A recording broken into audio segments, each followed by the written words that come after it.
स्वागत है आपका नॉलेज वर्ल्ड यूट्यूब चैनल पर। चलिए आज साइंस का सेट नंबर 10 को स्टार्ट करते हैं। पहला प्रश्न को देखते हैं। पहला प्रश्न है कि ब्रह्मांड में किन्हीं दो निकायों के बीच गुरुत्वाकर्षण बल जो है यह किस पर निर्भर नहीं करता है। देखिए, गुरुत्वाकर्षण बल जो होता है उसका फॉर्मूला होता है F बराबर होता है G(m1)(m2) बटा r² होता है। ठीक, यहाँ जो है G जो है सार्वत्रिक गुरुत्वाकर्षण नियतांक है, M1 है दो वस्तु जो रहता है जिसके बीच गुरुत्वाकर्षण बल लगता है, उस दोनों वस्तु में पहला वस्तु का द्रव्यमान M1 हो गया और दूसरा वस्तु का द्रव्यमान M2 हो गया, और R हो गया यहाँ पर दोनों वस्तुओं के बीच की दूरी को हम R कहते हैं। ठीक, देखिए अब इसमें क्या कर रहा है, किस पर निर्भर नहीं करता, उसके बीच की दूरी पर। देखिए दूरी पर तो निर्भर कर रहा है, उसके द्रव्यमानों के गुणनफल पर। देखिए द्रव्यमान के गुणनफल पर तो निर्भर कर रहा है। C है कि उसके गुरुत्वीय स्थिरांक पर भी कर रहा है G, और D है कि इसके द्रव्यमानों के योग पर, द्रव्यमानों के योग पर नहीं, द्रव्यमानों के गुणनफल पर इसका निर्भर करेगा। चलिए इसका उत्तर हो जाएगा ऑप्शन नंबर D। प्रश्न है कि ब्रह्मांड की प्रत्येक वस्तु एक दूसरी वस्तु को जो है एक बल द्वारा आकर्षित करती है, वो जो है डैश के समानुपाती होती है। तो सेम है, जो दो वस्तु रहती है वो एक दूसरे को गुरुत्वाकर्षण बल द्वारा निर्भर करती है। तो गुरुत्वाकर्षण बल F बराबर होता है G(m1)(m2)/r², M2 बटा r²।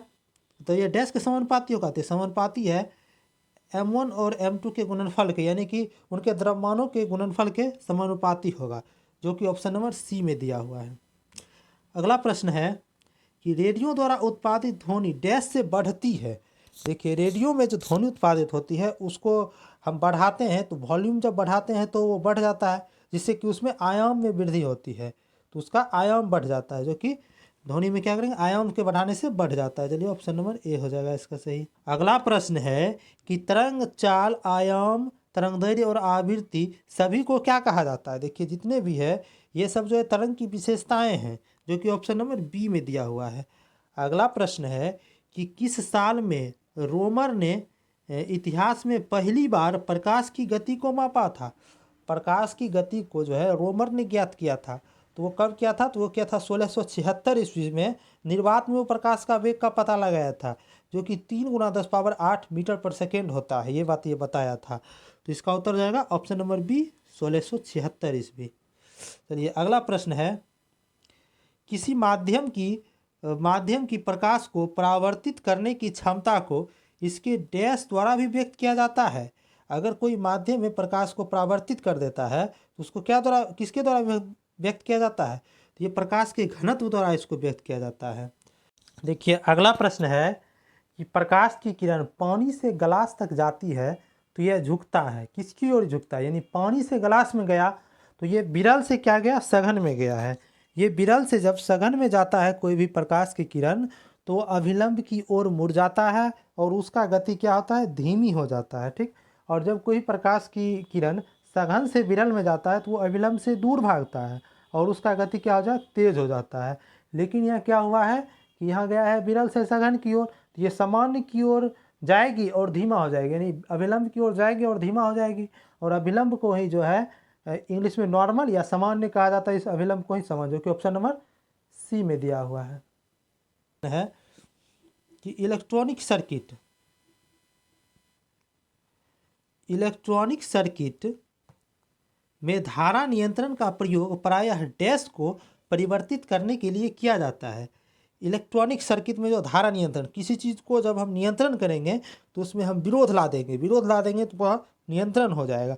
तो धारा को जो हम नियंत्रण करेंगे तो उसके लिए विरोध क्या होगा, प्रतिरोध, उसका विरोध हो जाता है। तो इसका उत्तर हो जाएगा बी नंबर में दिया हुआ है, प्रतिरोध। देखिए अगला प्रश्न है, AC और DC किसके रूप में होता है। देखिए AC जो है बैटरी में ट्रांसफार्मर से जो निकलता है करंट, वो AC होता है, ये ट्रांसफार्मर है। और DC जो है ये बैटरी से जो करंट निकलता है वो DC होता है। देखिए इसके अंदर जो है चार्ज रहता है, चार्ज के प्रवाह रहता है, इसी कारण से बाहर निकलने के कारण जो है तार में वोल्टेज के प्रवाह कारण ये धारा बदलता है। तो ये बैटरी के अंदर AC और DC किसके रूप में रहता है, तो ये बैटरी के अंदर किसके रूप में रहेगा, तो ये चार्ज के प्रवाह के रूप में रहेगा, जो कि ऑप्शन नंबर ए में दिया हुआ है। अगला प्रश्न है कि जब लिटमस विलयन ना तो अम्लीय होता है और ना ही क्षारीय होता है, तो इसका रंग कैसा होता है? लिटमस विलियन जब अम्लीय नहीं होगा और ना ही क्षारीय होगा तो इसका रंग क्या होगा? बैगनी होगा, जो कि ऑप्शन नंबर बी में दिया हुआ है। देखिए लिटमस विलियन पर जब एसिड डाला जाता है, तो एसिड जब डाला जाता है लिटमस विलियन पर, तो ये जो है ब्लू से रेड में बदल देता है, ठीक ना। एसिड जो है क्या करता है? ब्लू को रेड में बदल देता है।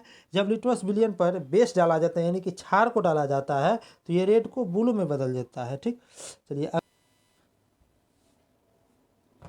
देखिए अगला प्रश्न है, जब लिटमस को बोरेक्स के विलयन में लिया जाता है तो यह क्या हो जाएगा? तो देखिए बोरेक्स किस प्रकार के, इसका बोरेक्स की प्रकृति कैसा होता है? तो बोरेक्स जो है एक प्रकार का क्षारीय प्रकृति का बोरेक्स होता है, ठीक। और बोरेक्स का फार्मूला होता है Na2B4O7। Na2B4O7 क्या होता है? बोरेक्स का फार्मूला होता है Na2B4O7, ठीक। ये क्षारीय प्रकृति का होता है। क्षार जो है ये ब्लू से रेड में बदल देता है। क्या करा रेड कहता है? तो यह डैश हो जाता है, तो ये रेड हो जाता है यानी लाल हो जाता है, जो कि ऑप्शन नंबर डी में दिया हुआ है। चलिए अगला प्रश्न है कि इनमें से कौन अजनबी गैस कहलाती है? अजनबी गैस वो हुआ जिसके बारे में कुछ ज़्यादा जानकारी हमें प्राप्त नहीं है। देखिए अजनबी गैस जीनोन को कहा जाता है, जीनोन को अजनबी गैस कहता है, या इसे स्ट्रेंजर गैस भी कहा जाता है, जीनोन को। तो ऑप्शन नंबर ए इसका उत्तर हो जाएगा। देखिए नियोन है, नियोन को जो है इंडिकेटर में जो है गुलाबी रंग के लिए प्रयोग किया जाता है। किसी बोर्ड में इंडिकेटर देखते हैं उसमें जो गुलाबी रंग निकलता है उसमें नियोन का प्रयोग किया जाता है। चाहे टेस्टर में भी देखते हैं तो नियोन का ही प्रयोग किया जाता है, टेस्टर में भी गुलाबी रंग के लिए। अब देखिए आर्गन जो है एक निष्क्रिय गैस है, इसी कारण से इसको जो है बल्ब में प्रयोग किया जाता है। प्रश्न है कि ग्रैफीन क्या है? ग्रैफीन यानी ग्रैफीन होगा। ग्रैफीन क्या है? तो ग्रैफीन जो है ये एक प्रकार का कार्बन का अपरूप है। क्या है ग्रैफीन? ग्रैफीन जो है एक प्रकार का कार्बन का अपरूप है, ठीक। और इससे जो है कागज़ से भी पतला शीट बनाया जाता है। ग्रैफीन से जो है कागज़ से भी पतला शीट बनाया जाता है, जो कि ऑप्शन नंबर ए में दिया हुआ है कि कार्बन का एक अपरूप है। कि अगला प्रश्न है कि वाशिंग सोडे का इस्तेमाल डैश में किया जाता है।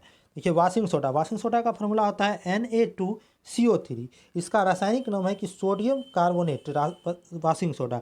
ये जो है जल की कठोरता को दूर करता है, ये जल की अस्थायी और अस्थायी दोनों कठोरता को दूर करता है, तो इसका सही हो जाएगा ऑप्शन नंबर सी, जो कि कठोर जल को नरम करने के लिए होता है। चलिए अगला प्रश्न है कि जिप्सम क्या है? देखिए जिप्सम का फार्मूला होता है CaSO4 × 2H2O, ठीक।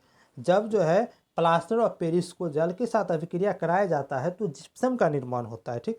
जब कोई भी रासायनिक अभिक्रिया के बाद जो उत्पाद बनता है उसे हम अवक्षेप कहते हैं, ठीक। देखिए ऑप्शन नंबर सी में दिया हुआ है कि रासायनिक रूप से ये अवक्षेपित अवसादी सेल है, तो ये सही है, यह रासायनिक रूप से अवसादी सेल है। चलिए देखिए अगला प्रश्न है कि एक कानरा किसके बनाया जाता है? एक होता है टेंडन, एक होता है लिगामेंट। टेंडन का हिंदी होता है कानरा और लिगामेंट का हिंदी होता है स्नायुबंध, ठीक। तो कानरा जो होता है टेंडन, ये मांस को हड्डी से जोड़ता है। टेंडन जो है मांस को हड्डी को जोड़ता है, और लिगामेंट जो होता है या स्नायुबंध ये हड्डी को हड्डी से जोड़ता है, ठीक ना। ये कानरा किससे बनाया जाता है? कानरा जो है ये केवल कोलेजन फाइबर द्वारा बनाया जाता है कानरा। ऑप्शन नंबर ए इसका सही उत्तर हो जाएगा।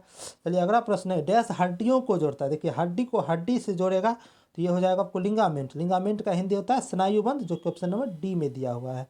अगला प्रश्न है कि धारीदार पेशियां डैश होती है। जितना भी धारीदार पेशियां होगी वे बहुनाभिक होता है, जो कि ऑप्शन नंबर सी में दिया हुआ है। चलिए अगला प्रश्न है कि प्याज काटते समय आँखों में जलन पैदा करने वाला यौगिक कौन सा है? देखिए जब प्याज हो गया, लहसुन हो गया, उसके द्वारा जब गंध आती है या जलन आती है तो उससे सल्फर के द्वारा होता है, जो कि ऑप्शन नंबर सी में दिया हुआ है। अगला प्रश्न है कि मानव शरीर की सबसे छोटी मांसपेशी कौन है?